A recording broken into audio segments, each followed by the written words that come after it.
Kembali bersama kami di Zona Bisnis, pemirsa. Presiden Joko Widodo memastikan pembangunan ibu kota baru Nusantara di Pasar Penajam Utara, Kalimantan Timur berjalan sesuai dengan target.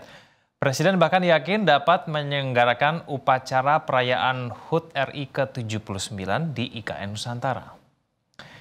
Keyakinan Presiden disampaikan usai mengecek langsung progres pembangunan infrastruktur yang tengah berjalan di IKN. Presiden senang lantaran pembangunan bendungan, pengembangan lahan, serta akses jalan berlangsung dengan baik. Presiden menargetkan bentuk awal infrastruktur IKN akan terlihat pada Januari 2023 mendatang. Presiden mendatangi kawasan IKN melewati jalur laut menggunakan KRI Eskolar 871 dari Pelabuhan Semayang Kota Balikpapan untuk menuju Pelabuhan Citasabut, Kecamatan Sepaku, Kabupaten Penajam Pasir Utara.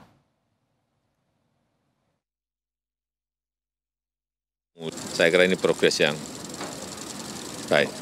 Kalau progres secara keseluruhan Pak sampai sekarang? Ya nanti bisa kita lihat di bulan Januari. Insya Allah kalau bukan hanya gedung-gedungnya pemerintah, tetapi private sektor, sektor swasta, investor, PPP sudah mulai pada masuk dan mulai. Ini yang nanti akan menggeliatkan IKN betul-betul sebagai pusat pertumbuhan ekonomi baru dan kita harapkan ini terus bergerak. Ya kalau kerjanya seperti ini saya kira insya Allah bisa. Ya harus optimis. Optimisme tinggi disampaikan Presiden Joko Widodo terkait dengan pembangunan IKN Nusantara setelah mengecek langsung progres pembangunannya. Presiden bahkan yakin upacara HUT ke-79 Republik Indonesia pada tahun 2024 nanti dapat berlangsung di IKN Nusantara. Apakah keyakinan Presiden ini sejalan dengan kesiapan pembangunan dan fasilitas lainnya? Saya akan membahasnya bersama dengan pengamat tata kota Nirwono Yoga. Mas Yoga, selamat siang. Selamat siang Mas Egan, apa kabar? Ya, kabar baik. Salam sehat Mas Yoga. Terima kasih telah hadir bersama kami di Zona Bisnis Mas Yoga. Kita ke informasi yang terbaru dulu ya. Presiden Joko Widodo yakin nanti di tahun 2024 nanti upacara 17-an bisa diselenggarakan di sana. Saya membayangkan Mas Yoga dengan tamu sebanyak itu, suasana di Istana Merdeka yang biasanya berlangsung setiap tahunnya itu kemudian pindah di IKN Nusantara dengan kontur alam yang mungkin berbeda begitu ya. Apakah itu bisa diwujudkan, Mas Yoga? Ya, kalau dari pengamatan kami di lapangan ya, sebenarnya perlu saya garis bawahi ada 3 hal sebenarnya Mas Egan. Ya. Yang pertama, kalau kita bicara target Agustus 2024 ya, bayangan saya yang akan terwujud itu baru infrastruktur dasar berupa jalan ya, jalan-jalan sumbu kebangsaan, misalnya lapangan upacara misalnya. Terus kemudian sedikit bangunan. Bangunan pun lebih kepada taruhlah mungkin lebih kepada bangunan perwakilan pemerintah dan juga bangunan perwakilan semacam bangunan awal untuk sebuah istana. Jadi belum jadi dalam bentuk yang sangat utuh ya. Kalau kita lihat dari konteks waktu ya, satu itu. Kemudian kedua yang juga harus dipahami adalah kalau kita lihat dari desain yang saya pelajari ini kan dari pusat kawasan inti pusat pemerintahan ya itu seluas 6.671 hektar sampai dengan 2020 itu baru dibangun paling banter ya perkiraan saya tidak lebih dari 800 sampai 900 hektar saja yang baru terbangun ya. Jadi masih jauh dari sebuah kota. Saya bisa mengatakan mungkin bayangannya masih kan kita seperti kota kecil gitu ya. Kalau dari rentang waktu dan kemudian dari program pembangunan yang akan dilakukan sampai 2024. Sekarang itu pembangunan sudah sampai di mana sih Mas Yoga? Pernyataannya kan Pak Joko bilang jembatan, lalu kemudian bendungan, infrastruktur jalannya sudah. Saya belum bisa membayangkan nih. Sekarang progresnya sudah sampai di mana? Apakah kemudian bisa nih Januari 2023 bangunan fisiknya sudah berdiri begitu? Sudah terlihat itu belum Mas Yoga? Ya kalau bangunan secara teknis yang dimaksud dengan bangunan yang kalau kami pantau di lapangan adalah bangunan pekerja Mas Egan ya. Kan diperkirakan ada 100 sampai 250. Jadi bangunan yang akan dilihat adalah bangunan pekerja yang diperkirakan itu mencapai 22 tower ya. Khusus untuk pekerja jadi ya. Tapi kalau kantor pemerintahan kemudian bangunan pendukung seperti pasar, rumah sakit menurut saya belum ya. Tapi infrastruktur jalan raya, saluran air, kemudian bendungan Sepaku Semoy ya untuk akses air bersih sudah bisa kelihatan ya. Jadi ini yang menurut saya harus dicatat sampai dengan 2023 awal Januari, kalau kita bicara sebuah kota, ini baru infrastruktur dasar kota. Nah, kita harapkan di 2023 ini nanti Mas Egan, kita akan melihat apakah pembangunan akan lebih masif atau tidak, ini justru dari Januari 2023 sampai dengan ke Juni 2024 ya perkiraan saya, sebelum Agustus 2024 upacara. Baru kita bisa melihat seberapa agresifnya pembangunan di IKN. Oke, jadi syaratnya sudah harus membangun berapa ribu hektar tuh, Mas Yoga, paling tidak sampai akhir tahun depan begitu? Ya. Kalau dari hitungan kami yang realistis ya, paling realistis ini dengan kemampuan dari Kementerian PUPR, kemudian dari beberapa pihak ya, dari yang saya katakan dari 6.671 luas kawasan inti pusat pemerintahan yang awal ini tidak lebih dari 800 sampai dengan 900 hektar saja. Ya, itu pun dengan catatan kalau masyarakat bisa bayangkan, kalau kita bicara yang sebuah kawasan itu baru jalan utama, lapangan utama, kantor perwakilan. Mungkin baru satu toko atau pasar, satu rumah sakit gitu ya. Kemudian bangunan untuk ASN misalnya Mas Ega. Saya perkirakan kalau untuk bangunan ASN itu mungkin tidak lebih dari untuk 6.000 ASN. Rasanya tidak mungkin kalau harus mencapai target 60.000 ASN ya seperti yang direncanakan awal. Mengingat waktu yang sangat pendek sebenarnya. Jadi agak pesimis ya Mas Yoga ya, 17-an 2024 di IKN gitu ya? Ya, hitung-hitungannya kalau kita mau hitung realistis harus berani mengatakan begitu, Mas. Karena gini, lebih baik kita mengatakan yang realistis seperti apa gitu ya, yang didapat sampai 2024 ketimbang kita bicara dalam tanda petik tadi kotanya sudah jadi, warganya sudah banyak. Nah, ini justru nanti harapannya akan bisa berbanding terbalik kalau kemampuan membangun kita sangat pendek waktunya. Oke, tapi kendala terbesarnya apa sih, Mas Yoga? Ya, ada 3 kendala utama ya kalau kita pantau di lapangan. Satu tentu adalah terutama kondisi topografinya ya. Harus diakui topografi IKN ini berbeda dengan Jakarta ya, relatif datar kalau di Jakarta. Sementara di sana bukit-bukit dan kemudian cukup banyak kawasan yang rawan longsor dan banjir. Ini juga harus menjadi catatan. Jadi tidak mungkin asal membangun. Satu ya kendala topografi. Kedua, jangan lupa ini musim hujan Mas Egan. Ya. Sampai dengan beberapa bulan saya taruhlah sampai dengan bulan Maret ini adalah puncak musim hujan. Jadi kendala cuaca juga harus diperhitungkan. Apalagi kemarin di beberapa titik ada terjadi longsor dan banjir. Jadi tidak mungkin itu dikebut kalau mengingat cuaca seperti sekarang. Ketiga yang tidak kalah penting yaitu terutama kemampuan kita membangun sendiri. Ya, kalau sudah bicara alam, bicara kemampuan, bicara teknologi. Ya, kalau sudah bicara alam kita tidak bisa mempercepat misalnya kan. Kalau bicara kemampuan kita sebatas mana yang paling realistis. Nah ini yang tadi saya katakan misal tadi. ASN 60.000 misalnya. Kalau dari kondisi dan waktu yang ada, mungkin kita harus berani mengatakan 6.000 dulu misalnya. Ya. Kotanya juga gitu tadi Mas Ikan bilang. Jangan bayangkan sebuah kota yang sudah jadi besar gitu ya, tapi dengan waktu yang terbatas tadi, kecil aja, tapi udah kelihatan itu jauh lebih realistis menurut saya ya daripada kita bicara yang besar-besar tadi Mas Ikan. Nah, PR-nya penting lagi nih Mas Ikan. Bahwa sampai dengan 2024 yang baru bisa kita pastikan adalah baru menggunakan APBN. Ya, infrastruktur yang dibangun adalah infrastruktur APBN. Nah, tantangannya adalah bagaimana pemerintah bisa meyakinkan pihak swasta terutama untuk berbondong-bondong ikut dalam pembangunan tadi. Justru tantangannya yang saya lihat di situ. Mas Yoga, setelah SoftBank mengundurkan diri ya, ini menurut Anda investor tertarik tidak sih membangun IKN? Ya, kalau dari kondisi sekarang ada pertimbangan lebih pada politis sebenarnya Mas Egan. Ya.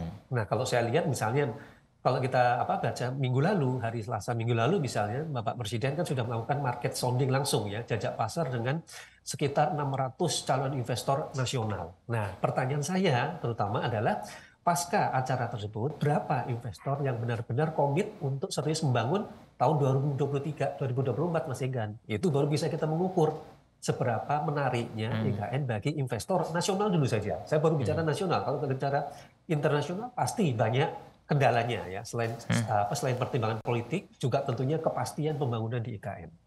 Oke, jadi masih kecil ya investor tertarik ya. Mas Yoga, ini kita akan dengarkan dulu ya pernyataan dari Kepala Otorita IKN Nusantara Bambang Susantono berikut ini. Kita simak bersama. Siap. Itu ada 5 sebetulnya komponennya. Satu pekerja sendiri. Ya, pekerja sendiri ini cukup besar jumlahnya, jadi mungkin sampai 100.000 pada saat-saat puncak tahun depan ya. Itu tentu merupakan salah satu pasar untuk teman-teman investor. Yang kedua tadi TNI, ASN Polri yang akan pindah ke sana secara bertahap ya, mulai tahun 2004 nanti kita lihat kesiapan dari huniannya. Yang ketiga adalah investment yang memang mengenerate atau membuat satu populasi sendiri. Contoh, kalau ada tadi misalnya Jakarta International School boarding ya, ataupun universitas-universitas ya, ataupun mungkin ada nanti, saya belum bisa bocorkan, tapi ada beberapa SD, SMP, SMA yang juga akan membuat boarding school di sana. Ini juga akan mengenerate satu populasi sendiri ya. Nah kemudian juga yang mereka yang sudah tinggal di sana. Jadi populasi ini adalah sejumlah dari tadi beberapa komponen yang ada di sana. Dan saya kira itu secara bertahap akan kita lihat ke depannya, dan kita ingin sekarang memantapkan bahwa ini kan kalau nggak seperti chicken and egg gitu ya, seperti ayam dan telur. Nah, kalau sekarang kita sudah mulai tadi mendengar misalnya, katakanlah rumah sakit, ada yang mau rumah sakit pasti akan ada susternya, akan ada pegawai segala macam yang juga merupakan basis populasi. Jadi ini semua yang nanti akan membentuk populasi di IKN Nusantara. Oke, saya kembali kepada Mas Yoga. Mas Yoga, chicken and egg yang mana yang duluan nih? Populasinya dipindahkan duluan atau memang infrastruktur yang disiapkan duluan? Ya, kalau itu yang nomor satu harus infrastrukturnya dulu ya. Kalau kita bicara kota itu, kalau tidak ada infrastrukturnya, orang mau ngapain ke sana? Ya, jadi keyakinan dari pihak investor, terutama investor swasta, baik itu nasional maupun internasional, seberapa serius infrastruktur dibangun oleh pemerintah, itu dulu kuncinya. Ya. Kemudian kedua, siapa penghuninya? Ya, penghuni juga menjadi tantangan nih Mas Egan. Ya. Kalau penghuninya baru fokus kepada bangunan terlelah untuk ASN, TNI, Polri misalnya ya, ini tentu belum mampu menarik. Karena kalau bicara soal itu, kita perlu faktor ketiga, yaitu masyarakat umum. Masyarakat umum inilah yang menghidupkan pusat perbelanjaan, yang menghidupkan sekolah itu, terus kemudian fasilitas pendukungnya. Nah, ini kan sebenarnya lebih kepada tertantangnya waktu ya, Mas Egan ya, bicara tadi kan.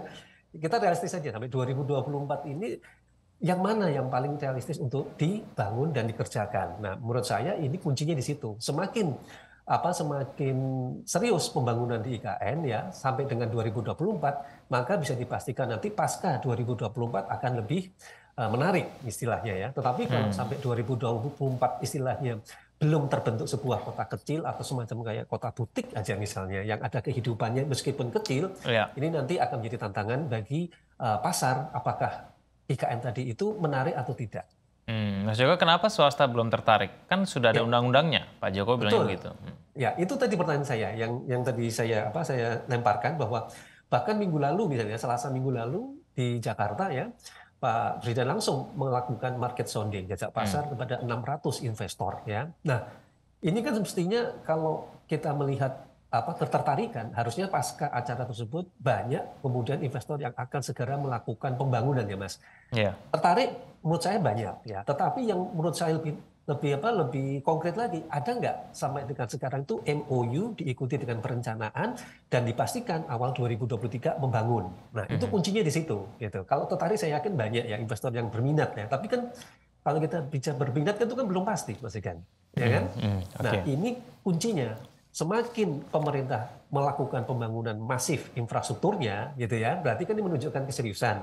Maka bisa dipastikan investor akan mulai dalam tanda petik tertarik untuk masuk, gitu. Jadi ini saling terkait, bukan bicara tadi mana telur mana ayam sebenarnya kan, tetapi tadi semakin banyak keseriusan di lapangan, kita akan melihat baru ada pergerakan. Tetapi kembali lagi yang saya perlu garis bawahi, 2 tahun adalah waktu yang sangat pendek. Jadi kita juga harus berani berpikir realistis, Mas Egan. Pak Jokowi kan juga sudah memberikan pernyataan ya, 17 mau di tahun 2024 upacara di sana. Apakah ini memang belum cukup untuk memberikan kepastian, Mas Yoga? Ya, kalau cuma buat upacara sih bisa. Upacara kan artinya kalau dalam bayangan sebuah kota kecil gitu ya, yang dibutuhkan kan berarti kan lapangan. Lapangan, kemudian tempat tinggal, apartemen atau rumah susun sederhana gitu ya. Nah, yang jadi persoalan berapa target yang akan kita tetapkan. Upacaranya ini akan diikuti oleh berapa ribu orang misalnya ya. Apakah 6.000 atau 60.000 itu beda. Fasilitas kotanya juga akan beda gitu. Nah, berkaca terhadap dengan waktu yang terbatas, kemudian kemampuan maksimal kita yang saya dapat informasi untuk pembangunan infrastruktur dan teman-teman properti misalnya, maka kalau kita bicara kemarin Bappenas mengatakan 60.000 ASN akan ikut upacara, justru menurut saya tidak realistis. Akan lebih realistis kalau kita mengatakan bahwa ASN yang akan ikut upacara minimal tuh 6.000 misalnya. Jadi 10% dari target itu akan lebih realistis. Karena apa? Fasilitas yang disediakan kan lebih sedikit, Mas Evan, Mas Egan, ya kan? Ya. Pasarnya nggak terlalu besar, rumah sakitnya nggak terlalu besar, tapi tercukupi daripada kita memaksa 60.000 kali misalnya kalau kita tambah keluarga bisa kali 2, bisa kali 4. Gitu kan? Nah ini tentu kembali lagi apa dalam waktu singkat 2 tahun kita bisa melengkapi fasilitas-fasilitas tunggal tadi. Ini paling penting. Mas Yoga, jadi realistisnya kalau menurut perhitungan dari Mas Yoga itu membangun kota modern dengan konsep hutan kota. Rencananya di situ IKN itu tahun berapa bisa terbangun kalau melihat kondisinya sekarang ini, Mas Yoga? Kalau lihat dari kondisi sekarang, kalau kita mau berpikir secara realistis juga ya dalam konteks pembangunan sebuah kota, itu kan rata-rata baru dapat dicapai sebuah kota itu hidup itu 20-25 tahun, Mas Egan.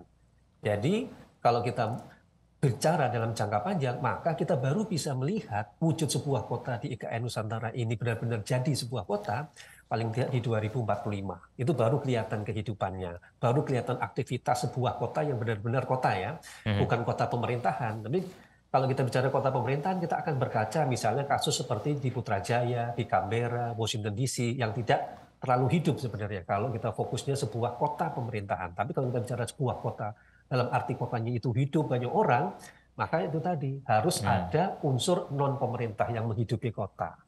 Oke, baik Mas Yoga, kita akan tunggu nanti pembangunan berikutnya di IKN Nusantara dan kita tunggu ya investor yang kemudian tertarik untuk membangun infrastruktur di sana. Terima kasih Mas Yoga, pengamat tata kota telah bergabung bersama kami di Zona Bisnis.